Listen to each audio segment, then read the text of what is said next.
All right, what is going on, Banter fam? Welcome into today's edition of In the Game. I am your host, Hustle, and as always, we will be diving deep into the NFT and crypto gaming market today. And I have a lot of stuff circulating through my brain today because we just got home from the Permissionless conference out in West Palm Beach, and there was a massive, I would say, emphasis on crypto gaming and NFTs throughout this conference. It was by far the most value-driven conference I've been to because it felt like everyone I was talking to and rubbing elbows with had something to do with the gaming space, with the NFT space. And as you see here, we were talking with guys from Illuvium, from Celsius Network. We were with the arcade guys as well, with Unix. We were with so many different projects. So I kind of just want to explain the sentiment, what I was getting from not only these developers and builders, but from the people who are attending the conference. What is the sentiment on NFT gaming moving forward and the future use case of NFTs being primarily driven by games? Because these assets, obviously in Fortnite, Call of Duty Warzone, etc.,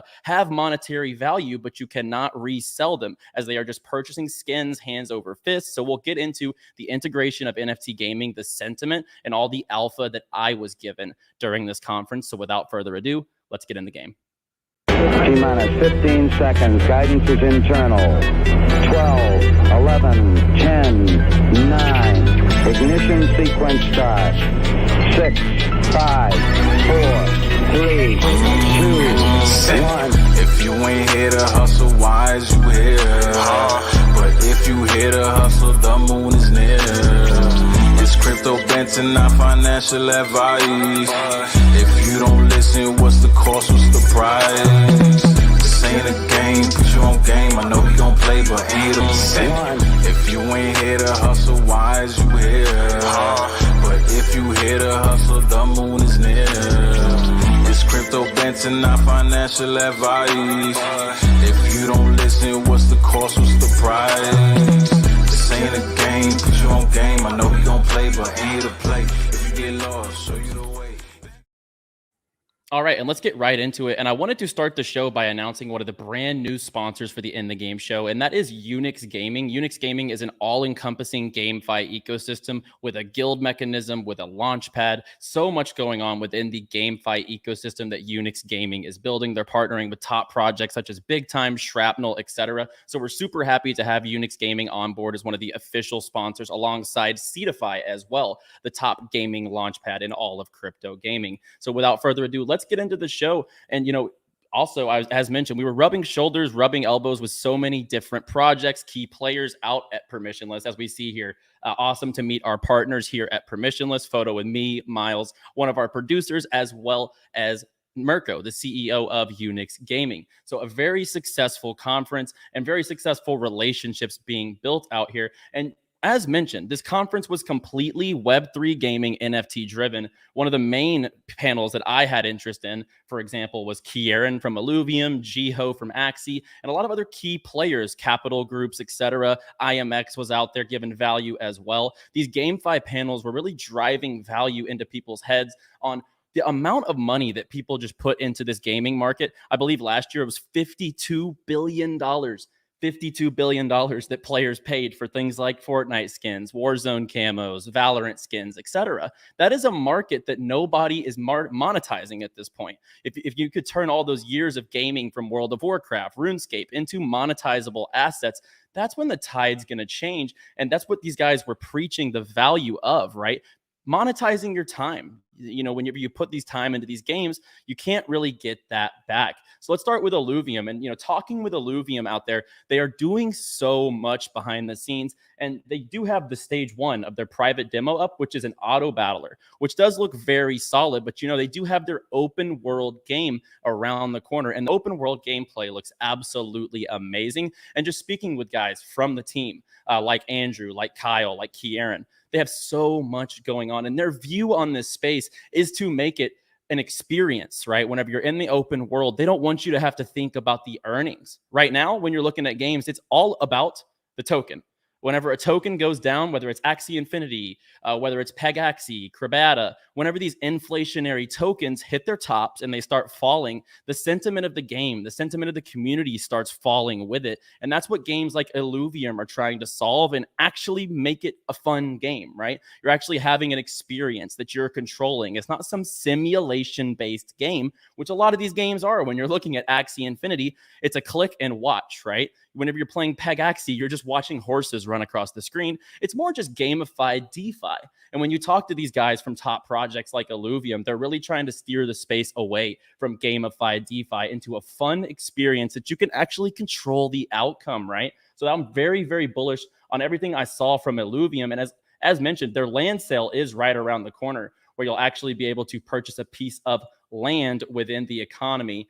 And if this can get too low, there we go. So Illuvium 0 is where you'll be able to build out assets onto your land plots, for example. As you see here, the different regions managing your purchased land. There's also land regions. So we have the Boreal, the Basin, the Steppes, the Waste, the Sea, the Shores, and the Labyrinth. So a very built out, well done ecosystem by Illuvium. And I loved hearing everything they're doing. And if you don't know, they are building on Immutable X, who also had a massive presence at Permissionless. Immutable X is a layer 2 scaling solution built for games, built for NFTs. And as we see here, they're already functioning with Gods Unchained. They are integrating in with Guild of Guardians, Illuvium, Embersword, etc. There's so many games that are building on this platform. Yeah, Planet Quest as well, which I'm very bullish on. They have a great team and a great product on the way.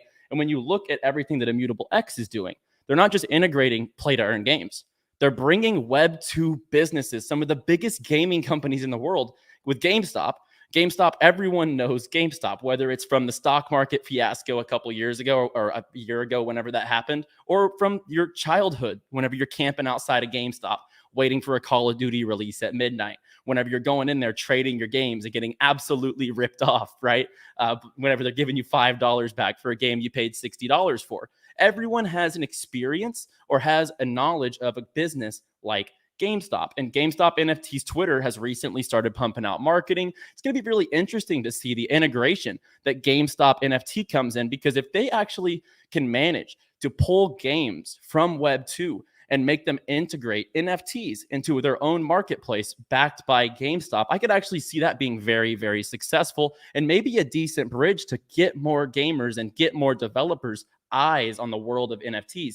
Because if GameStop can actually get in people's ears about all this downloadable content, aka DLC, that players are missing out on, that could be a massive market that GameStop, a Web 2 business, could actually bring in potential eyes and gamers and developers. And, you know, they're building Guild of Guardians, as we see here. Guild of Guardians already with 200,000 users on the wait list. Successful pre-alpha demo, doubling the team in the next 6 months. And this is one of the biggest games also building on Immutable X. And they already have 200,000 players, guys, on the wait list. So Immutable X is going to have high demand between Illuvium, between Guild of Guardians, between these big titles that are coming to the layer 2 scaling solution. I see so much volume and fluxing on Immutable X over the next, I would say, 6 to 12 months, that it's going to be pretty hard to ignore. And they could really become the premier gaming chain. They also just partnered with the open world MMORPG BlockLords, as well as World Overlay, which is a very interesting project. I'm not going to dive too much into the details of these projects, but I'm very bullish on the integration and the emphasis of low gas gaming, because if you are on these chains, right, all these chains have issues. Polygon, these transactions get stuck for what feels like days. Immutable X is going to be able to provide that low gas solution, scaling from Ethereum, that is going to be able to integrate in all of these top games. So it's very hard to ignore what they are doing.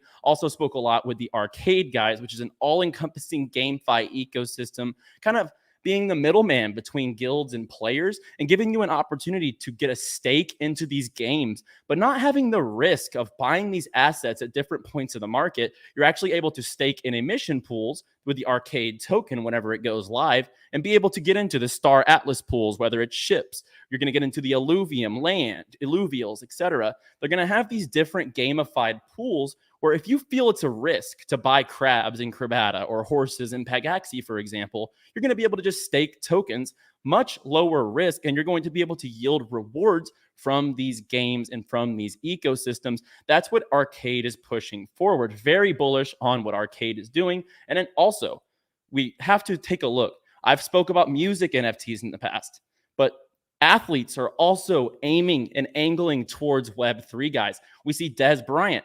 Dez Bryant is building a platform for athletes to actually be able to monetize from their fans, right? So many athletes get caught with agents, advertising, and sponsors, but sometimes the deals that they strike don't really benefit the athlete to a T. And, meeting Dez Bryant and speaking with him and his vision on what he wants to do in this space, it's very, very bullish for the future of these entertainment NFTs or sports or music NFTs, where fans can actually have a direct stake into their favorite athletes' creations, endorsements, sponsors, etc. Dez is one of the innovators of this space with his project he's building, which is called Personal Corner, by the athlete for the athlete. And this has been in development for a couple of years, and he's kind of seeing this angle now with NFTs and Web3. Hearing him speak was very, very bullish. And as you see here, they have NFL players actively involved with the project, and Dez is at the head of this. And I'm just ultra bullish on everything that I heard this week,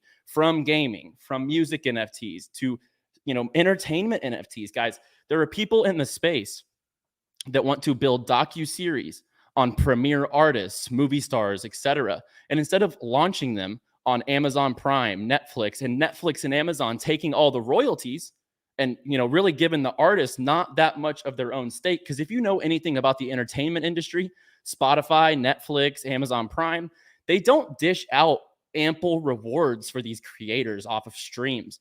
The stream distribution is just actually not that much, right?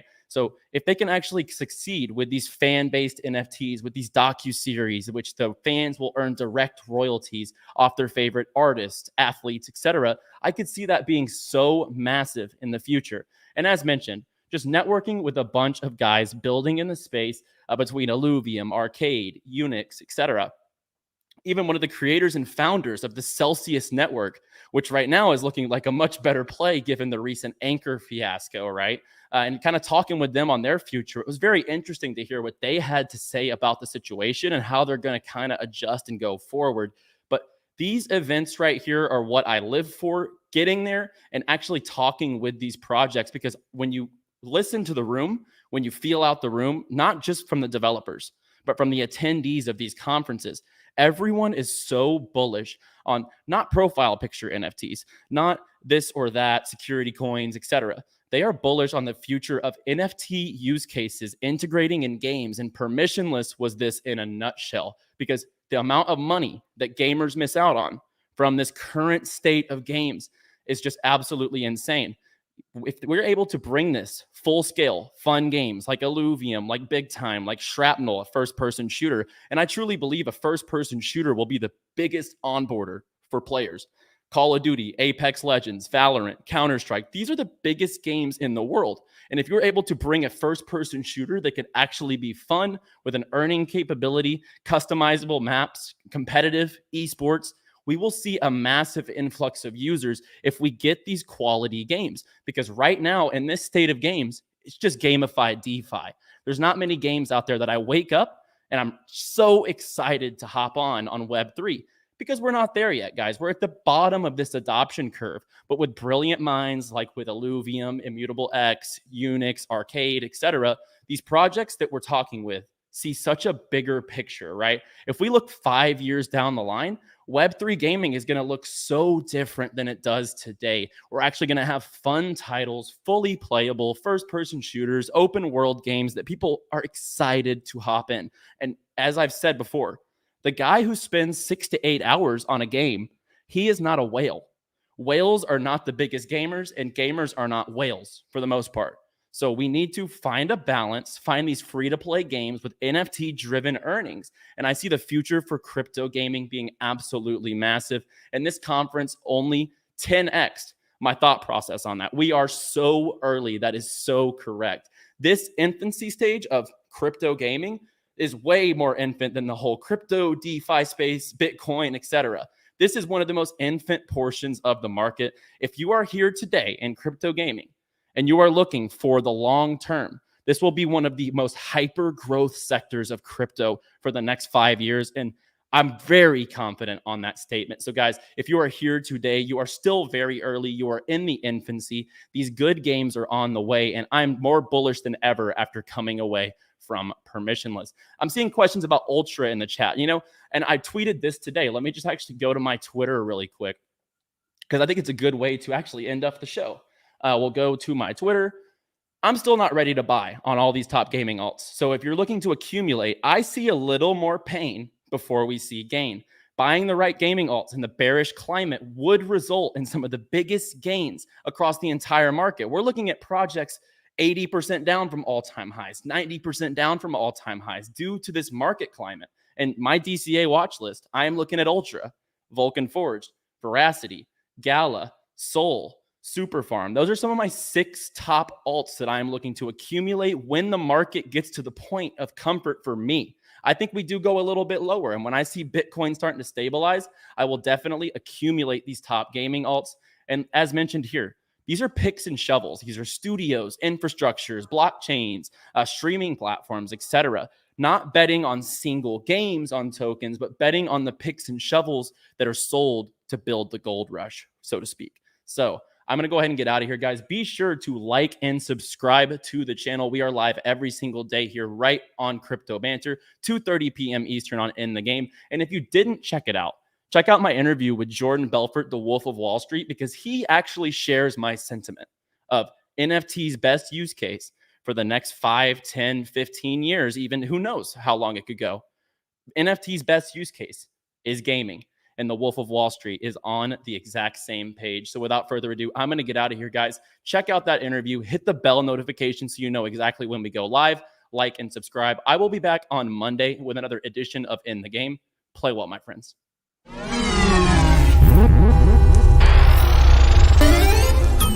Mm-hmm.